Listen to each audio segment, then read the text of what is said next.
তো এই ভিডিওতে আমি আপনাদের নিয়ে যাবো এমন একটি জায়গায় যেখানে আসলে দেখতে পারবেন বিশাল সমরাস্ত্র ভান্ডার, bunker, artillery, tank, machine gun থেকে শুরু করে যুদ্ধক্ষেত্র রয়েছে। পলাশির যুদ্ধ, সমুদ্র নিচের জগৎ, সাবমেরিন, নানা ধরনের বিমানের মডেল, শান্তিরক্ষা মিশন, মহান মুক্তিযুদ্ধের ইতিহাস সহ আরো অনেক কিছু। হ্যালো এভরিওয়ান, সবাইকে ওয়েলকাম করছি বাংলাদেশ মিলিটারি মিউজিয়াম থেকে। আর আজকের ভিডিওতে আমরা এক্সপ্লোর করব এখানে বাংলাদেশ সামরিক বাহিনীর কী কী সরঞ্জামাদি আছে, অস্ত্রশস্ত্র সহ আরও অনেক আনুষঙ্গিক যা যা আছে সব কিছু। আর আজকের ভিডিওতে আপনাদের বলে দিব এখানে কীভাবে আসবেন, খরচ এবং বিস্তারিত গাইডলাইন। তো চলুন শুরু করা। বাংলাদেশ সামরিক জাদুঘর বা মিলিটারি মিউজিয়াম, যেটি প্রতিষ্ঠিত হয় 1987 সালে, জীর্ণশীর্ণ জাদুঘরটিকে 2009 সালে আধুনিকায়নের উদ্যোগ নেওয়া হয় এবং 2022 সালে তা আধুনিকায়নের পরে সকলের জন্য উন্মুক্ত করে দেওয়া হয়। এটিতে জনপ্রতি টিকিটের মূল্য 150 টাকা আর সার্কভুক্ত দেশগুলো দর্শনার্থীদের জন্য 500 টাকা। জাদুঘরটি শনি থেকে বৃহস্পতিবার সকাল 10টা 30 থেকে সন্ধ্যা 6টা 30 পর্যন্ত খোলা থাকে। শুক্রবার বিকাল 3টা থেকে সন্ধ্যা 7টা 30 পর্যন্ত খোলা থাকে। উল্লেখ্য, বুধবার এটি সাপ্তাহিক বন্ধ থাকে। একটু পরে আমি আপনাদের বলে দিচ্ছি এখানে কিভাবে আসবে। টিকিট কেটে ভিতরে প্রবেশ করলেই দেখতে পাবেন সবুজ খোলা প্রান্তর, আর এর মাঝে ছোট ছোট লোহা দিয়ে তৈরি প্যারাকমান্ডো পজিশন নিয়ে দাঁড়িয়ে থাকা সুন্দর ভাস্কর্যগুলো। চলুন এবার ভিতরে প্রবেশ করা যায়। শীতাতাপ নিয়ন্ত্রিত এই ভবনটিতে প্রবেশ করতেই চোখে পড়বে একটি স্কোয়াড গান, আর এর ডান পাশেই রয়েছে চলন্ত সিঁড়ি। এর উপরে 2টি তালা এবং নিচে আরো 2টি তালা রয়েছে। 14.5 millimetre squad anti aircraft machine গানটি প্রাক্তন সোভিয়েত ইউনিয়নের তৈরি 4 বেল বিশিষ্ট বিমান বিধ্বংসী মেশিন গান। এটি হলো অটোম্যান যুদ্ধ জাহাজ। বাংলা ছিল 1500 শতাব্দীর শীর্ষ জাহাজ নির্মাণ কেন্দ্র। চট্টগ্রামে নির্মিত অটোম্যান সেনাবাহিনীর 124 কামান বিশিষ্ট একটি জাহাজের মডেল প্রদর্শিত হয়েছে। এটা হলো 21শ শতাব্দীর বাংলাদেশ নৌবাহিনীর যুদ্ধ জাহাজ। বাংলার সমুদ্র সীমা রক্ষা ও নিরাপত্তা নিশ্চিতকরণের লক্ষ্যে বাংলাদেশ নৌবাহিনী যুদ্ধ জাহাজের মডেল প্রদর্শিত হয়েছে। এখানে দেখতে পাচ্ছেন বিভিন্ন ধরনের ভিআর রাইড ও তার প্রাইস। ভিআর এর মাধ্যমে যুদ্ধের লাইভ অভিজ্ঞতা নিতে পারবেন। এই স্ট্যাচুটা অনেক বেশি ইউনিক ও আইকনিক, যেখানে প্যারা কমান্ডো ব্রিগেডের সৈন্যরা রোপ স্কিপিং করে দেয়াল বেয়ে নিচে নামছে। ডান পাশের সার্কেল এরিয়াতে আসলে দেখতে পারবেন 1700 শতকের বড় একটি নৌকা। বৃহৎ নৌযানটি এই অঞ্চলের অন্যতম যুদ্ধ উপকরণ হিসেবে ছিল। সেই ধারণা থেকে এর নামকরণ করা হয় সারেং। এখানে হলো পলাশি যুদ্ধের একটা মডেল। এখানে দেখতে পাচ্ছেন এই নীল কালার সৈন্যগুলো হলো নবাব সিরাজউদ্দৌলার, আর এই রেড সার্কেলের যে সৈন্যগুলো দেখতে পাচ্ছেন এগুলো হলো লর্ড ক্লাইভের। বাট দুর্ভাগ্যজনক হলেও সত্য, এখানে নবাব সিরাজউদ্দৌলার 1 লক্ষ সৈন্য থাকা সত্ত্বেও লর্ড ক্লাইভের 30,000 সৈন্যের কাছে নির্মমভাবে পরাজিত হয়। এর পাশে প্রদর্শিত হয়েছে 1857 সালে সংঘটিত হওয়া সিপাহী বিদ্রোহ। আর প্যাটার্ন ও লোহার তৈরি এই কামানগুলোর মডেল স্থায়ীভাবে মুঘল আমলের বলে ধারণা করা হয়। আমি এখন প্রবেশ করছি তোষাখানা গ্যালারিতে। এর ভিতরে প্রদর্শিত হয়েছে বাংলাদেশের মহান মুক্তিযুদ্ধের বিভিন্ন দলিল ও স্মারক। এছাড়াও এতে রয়েছে বিভিন্ন আমলের রাইফেল, বন্দুক, পুস্তক সহ আরো অনেক কিছু। এখানে প্রদর্শিত হয়েছে মধ্যযুগের কিছু হাতিয়ার, আর এই যে দেখতে পাচ্ছেন এগুলো হলো হাতিয়ার। এ পাশে হলো ঢাল, আর এখানে রয়েছে ছোরা, আর এই নিচে এটা দেখতে পাচ্ছেন এটা হলো কুফরি। নিচের তোষাখানা গ্যালারিটি দেখার পর এখন আমি চলন্ত সিঁড়ি ধরে চলে যাচ্ছি উপরের আর্মি গ্যালারিতে। এখানে ঢুকতেই চোখে পড়বে মনিটরে প্রদর্শিত হচ্ছে বাংলাদেশ সেনাবাহিনীর কর্মকাণ্ড, আর এর ঠিক পাশেই 2জন সৈন্য বাংকার করে অবস্থান নিচ্ছে। এখানে রাখা আছে মেশিন গান। নিচে যেটা দেখতে পাচ্ছেন এটা হলো মেশিন গান, আর এর মাঝখানে হলো 300 ব্যারেল 400 ব্যারেলের যে মেশিন গানগুলো আছে, রাইফেলগুলো, কাটা রাইফেল, সেগুলো এখানে। সিঙ্গেল পিস্তল, এটার ব্যারেলের মাথাগুলো দেখেন কি পরিমাণ মোটা। মোটামুটি এই পাশটাতে বন্দুক এবং পিস্তলের একটা হিউজ পরিমাণ কোয়ান্টিটি ওনারা ডিসপ্লে করে রেখেছে। আর এই পাশটাতে রাখা আছে হলো আর্মি ব্রেস্ট, আর উপরে হলো আর্মি হেলমেট। আর এখানে হলো আপনারা চাইলে লাইভ 3D মাধ্যমে গেম খেলতে পারবেন। সেখানে হলো পুরো 3D মডেলের ছবি দেওয়া আছে। এখানে রয়েছে জিএস উইলস জিপের সাথে 106 মিলিমিটার রিকয়েললেস রাইফেল, আর জিপটিতে আর্টিলারি ইউনিটের 4জন সৈন্য বসে আছে। এগুলো হলো 57-75 মিলিমিটার আর বা রিকয়েললেস রাইফেল। সাথে রাখা আছে ওএলএম মর্টার গান। এটা হলো 100 মিলিমিটার ট্যাঙ্কের ব্যারেল গান, যেটা সাজোয়া যানের এক অংশ বিশেষ। আরও রয়েছে ট্যাঙ্কের মোটর, চেইন, চাকা, ইঞ্জিন। 1971 সালে পাকিস্তান সেনাবাহিনী ট্যাঙ্ক ফেলে রেখে যায়, আর সেখান থেকে এটি সংগ্রহ করা হয়। এই নীল কালারটি গাড়িটি হলো জেনারেল AGM উসমানীর। গাড়িটি মূলত কাইজার উইলস জিপ ওয়াগন। এই জিপে মুক্তিযুদ্ধের সময় সাতক্ষীরা, যশোর, কুষ্টিয়া সীমান্তবর্তী বিভিন্ন এলাকার মুক্তিযুদ্ধ অবস্থানরত অপারেশন ও যুদ্ধের প্রস্তুতি কার্যক্রম সম্পর্কে পরিদর্শন করতেন।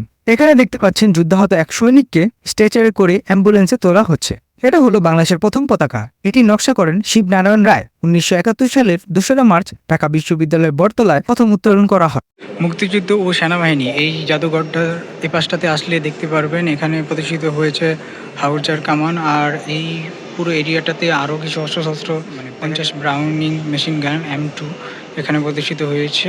এগুলো হলো 73 মিলিমিটার রকেট লঞ্চার। উপরের যে রকেট লঞ্চার এটা হলো ফোল্ডিং ছাড়া অবস্থায়, আর মাঝখানে রয়েছে এটা হলো রকেট লঞ্চারটা ফোল্ডিং করা অবস্থায়, এর সাথেই রয়েছে রকেট লঞ্চার স্ট্যান্ড। 2009 সালের 25 ফেব্রুয়ারি রাজধানী পিলখানায় বিডিআর সদর দপ্তরে মর্মান্তিক ও নৃশংস ঘটনায় শহীদদের ব্যবহৃত দ্রব্যাদি নিদর্শন। এই অংশটিতে একটি সম্পূর্ণ ও রোমাঞ্চকর যুদ্ধক্ষেত্র ডিসপ্লে করা হয়েছে। এখানে আমাদের বীর সৈনিকেরা বিভিন্ন রণকৌশলগত পজিশন নিয়ে শত্রুপক্ষের উপর পাল্টা আক্রমণ চালাচ্ছেন। জাপানি সুযোগের তৈরি 750 সিসির মোটরসাইকেলগুলো, এগুলো মূলত প্রশাসনিক টহল, রাষ্ট্রীয় অনুষ্ঠান, মহড়া, মোটর কোডে ব্যবহার হয়ে থাকে। এখানে প্রদর্শন করা হয়েছে আর্মিদের বিভিন্ন পোশাক ও ইউনিফর্ম। এই পোশাকগুলো কেবল তাদের সাধারণ কোনো পোশাক নয়, বরং তাদের নিজ নিজ র্যাঙ্ক, পদবি, দায়িত্বের উপর ভিত্তি করে এই পোশাকগুলোর ডিজাইন ও রঙের ভিন্নতা হয়ে থাকে।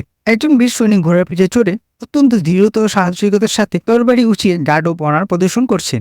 চলুন এবার যাওয়া যাক নৌবাহিনী গ্যালারিতে। চলন্ত সিঁড়ি ধরে নিচতলাতে আসলেই দেখা যাবে এটি। প্রবেশ করতেই চোখে পড়বে মনিটরে প্রদর্শিত হচ্ছে বাংলাদেশ নৌবাহিনীর গৌরবময় সচিত্র ডিসপ্লে। তার সাথেই রাখা আছে সার্চ লাইট, টুবরি হেলমেট ও শিপের হুইল। এখানে দেখা যাচ্ছে আবহমান বাংলার ঐতিহ্য, বিভিন্ন সময় নানা ধরনের নৌকা, যার মধ্যে রয়েছে রাজকীয় চাঁদ নৌকা, ময়ূরপঙ্খী, ঐতিহ্যবাহী পনি, শিপ নৌকা। এখানে সংরক্ষিত রয়েছে মহান মুক্তিযুদ্ধের এক গৌরবময় অধ্যায়। অপারেশন জ্যাকপোর্টে অংশ নেওয়া সাহসী নৌ কমান্ডারদের ব্যবহৃত নানান ধরনের সরঞ্জাম। এর ঠিক পাশেই রয়েছে বিশিষ্ট রুহুল আমিনের স্মরণে উৎসর্গকৃত একটি বিশেষ গ্যালারি, যেখানে তার ব্যবহার্য স্মৃতিবিজিত অনেক জিনিসপত্র রাখা আছে। একটু সামনে আগালে দেখতে পারবেন একটি কার্ভ ডিসপ্লে, যাতে দর্শনার্থীরা নিতে পারবেন ভার্চুয়াল রিয়েলিটির অভিজ্ঞতা। গ্যালারির একটু সামনে আগালেই দেখা মিলবে নৌবাহিনীর আকাশ ও জলপথে রণপ্রস্তুতির এক দুর্দান্ত মহড়া। এখানে প্রদর্শিত হয়েছে নৌবাহিনীর একটি যুদ্ধকালীন হেলিকপ্টার, যার দরজায় একজন সৈনিক বিধ্বংসী গান তাক করে পজিশন নিয়ে আছে। এর সাথে সাজানো রয়েছে নৌবাহিনীর ব্যবহৃত বেশ কিছু আধুনিক ভারী নেভাল অস্ত্রশস্ত্র ও তাদের ব্যবহৃত অনেক জিনিসপত্র। সেই সাথে নজর কাটবে জাহাজের একটি বিশাল বড় পপুলার। আর জলপথের আক্রমণকে ফুটিয়ে তুলতে ঠিক এর পাশেই রাখা হয়েছে একটি স্পিড বোট, যা নৌবাহিনীর চৌকস স্পেশাল ফোর্স সোয়ার্ডের একটি কমান্ডো নিয়ে। এখন যাচ্ছি ফিশ ওয়ার্ল্ডে। সো এটা হলো একবার আন্ডারগ্রাউন্ড একটা ভাইব দিয়েছে এই বাসটাতে। এইখানে রয়েছে একটা ডিসপ্লে, পানির নিচে যে সামুদ্রিক জগৎ, সেটার যে ভাইবটা এখান থেকে সুন্দর দেখা যাচ্ছে। এখানে দেখা মিলবে নৌবাহিনীর ব্যবহৃত নানা মডেলের বিধ্বংসী টর্পেডো, শক্তিশালী শিপগান এবং সমুদ্রের অতল গভীরে অপারেশনে ব্যবহৃত টুহুরিতে নানান ধরনের সরঞ্জাম। সো আমি এখন প্রবেশ করতেছি সাবমেরিনের ভিতরে। ভিতরে প্রবেশ করতে এটার ভিতরের যেই অংশটা, এটা সাবমেরিনের ভিতরের অংশ হলো এটা। আর এইখানে হলো এটার মধ্যে সাউন্ড হচ্ছে। এটা হলো ওভারঅল ওয়াটার কম্বাস্টন চেম্বার।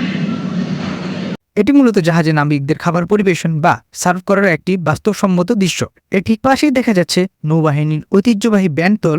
এবার যাচ্ছি সবার উপরে বিমান বাহিনী গ্যালারিতে। এই জায়গা থেকে মিউজিয়ামটা দেখতে অনেক বেশি সুন্দর লাগে। এটা হলো PT-6 প্রাথমিক যুদ্ধ বিমান, যা বাংলাদেশ বিমান বাহিনীতে নতুন বৈমানিকদের একদম শুরুর দিকে ফ্লাইট ট্রেনিং এর জন্য দীর্ঘদিন ধরে ব্যবহৃত হয়ে আসছে। এটা হলো বিমান বাহিনী গ্যালারি। আর এই উপরের পাশটা দেখতে পাচ্ছেন কি সুন্দর বিমানগুলো সারি সারি আকারে সাজানো হয়েছে। এই পাশে হলো MiG-29, এই পাশে হলো একটি ইঞ্জিনের প্রপেলরের ফুল ভিতরে যে অংশটা, সেটা হলো DC-3 ড্যাকোডা বিমান। আর এর সাথে উপরে ওখানে দেখতে পাচ্ছেন যে হেলিকপ্টারটা, এটা হলো Mi-8 হেলিকপ্টার। আর এটা হলো FT-6 ইঞ্জিনের ফাইটার ইঞ্জিনের একটি মডেল। তো এটা ফুল ট্রান্সপারেন্ট। আমরা যদি ভিতরের রোটার ব্লেডগুলো দেখাই, এখান থেকে ফুল রোটার ব্লেডগুলো দেখা যাচ্ছে। আর ইঞ্জিনটা দেখেন কি পরিমাণ বড়।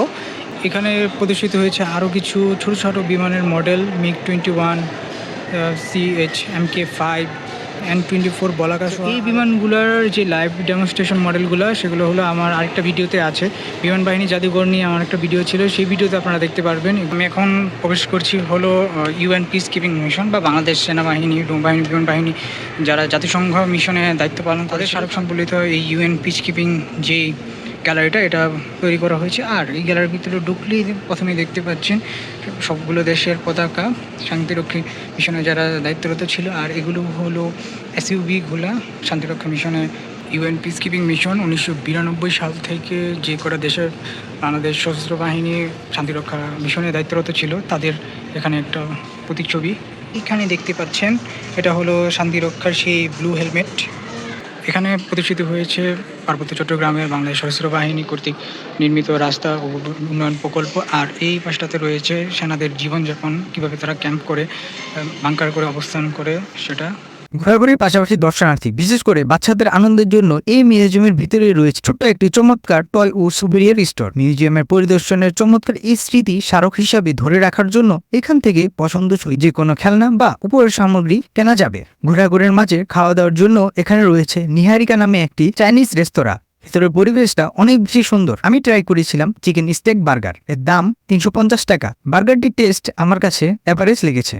এখন আমি বলে দিচ্ছি এখানে কিভাবে আসবেন। মিলিটারি মিউজিয়ামের অবস্থান রাজধানী ঢাকার বিজয় সরণিতে, তাই বিজয় সরণি মেট্রো স্টেশনে নেমে 5 মিনিট হাঁটলেই এটি পেয়ে যাবেন। আর এর অবস্থান নব থিয়েটারের পশ্চিম পাশে। এছাড়াও আপনি চাইলে বাসে করে খুব সহজেই এখানে চলে আসতে পারেন। জাদুঘরের বিপরীত পাশে দেখতে পাওয়া যাবে সাজোয়া যান। তার মধ্যে উল্লেখযোগ্য হল যুক্তরাজ্যের তৈরি 4.5 ইঞ্চি ব্যাসার্ধের বৃহৎ এই নেভাল গান। দীর্ঘ 39 বছর বানওয়াজ আলী হায়দার এর সাথে এটি প্রধান গান হিসেবে বাংলাদেশের বিশাল সামুদ্রিক এলাকা নিরাপদ রাখতে অবদান রাখছে। F-70 MB এয়ারগার্ড যুদ্ধ বিমান 1989 সালে বাংলাদেশ বিমান বাহিনীতে অন্তর্ভুক্ত হয়। এটি মূলত পশ্চিমা অ্যাভিওনিক্সের সমন্বয়ে তৈরি রাশিয়ার MiG-21 বিমানের একটি উন্নত চীনা সংস্কার। 1988 সালে বাংলাদেশ নৌবাহিনীতে টাইপ 53 থেকে 66টি টর্পেডো সংযোজিত হওয়ায় শত্রু লক্ষ্যবস্তুতে আঘাত হানতে এর সক্ষমতা বৃদ্ধি পেয়েছে। এই 40 millimetre self propelled M19 twin engine বিশিষ্ট বিমান ধ্বংসকারী ট্যাঙ্কটি দ্বিতীয় বিশ্বযুদ্ধের শেষের দিকে তৈরি করা হয়। এছাড়াও আশেপাশে অনেক ট্যাঙ্ক ও এপিসি দেখতে পাওয়া যাবে। অন্যদিকে আছে বানওয়াজা নৌযাত্রা, বাংলাদেশ নৌবাহিনীর একটি মিং ক্লাস ডিজেল ইলেকট্রিক সাবমেরিনের মডেল। এটি 22 মার্চ 2017 সালে বাংলাদেশ নৌবাহিনীতে যুক্ত হওয়া প্রথম তৈরি সাবমেরিনের মধ্যে একটি। এছাড়াও এখানে আছে অনেকগুলো গানবোট ও ওয়ারশিপ। তো বন্ধুরা, এই ছিল আজকে বাংলাদেশ মিলিটারি মিউজিয়ামের সম্পূর্ণ ভিডিও। আশা করি ভিডিওটি আপনার ভালো লেগেছে। আর ভিডিও ভালো লেগে থাকলে অবশ্যই কমেন্টে আপনার মতামত জানাবেন, বন্ধুদের সাথে শেয়ার করে দিবেন। দেখা হচ্ছে পরবর্তী ভিডিওতে। সে মধ্যে সবাই ভালো থাকুন, সুস্থ থাকুন।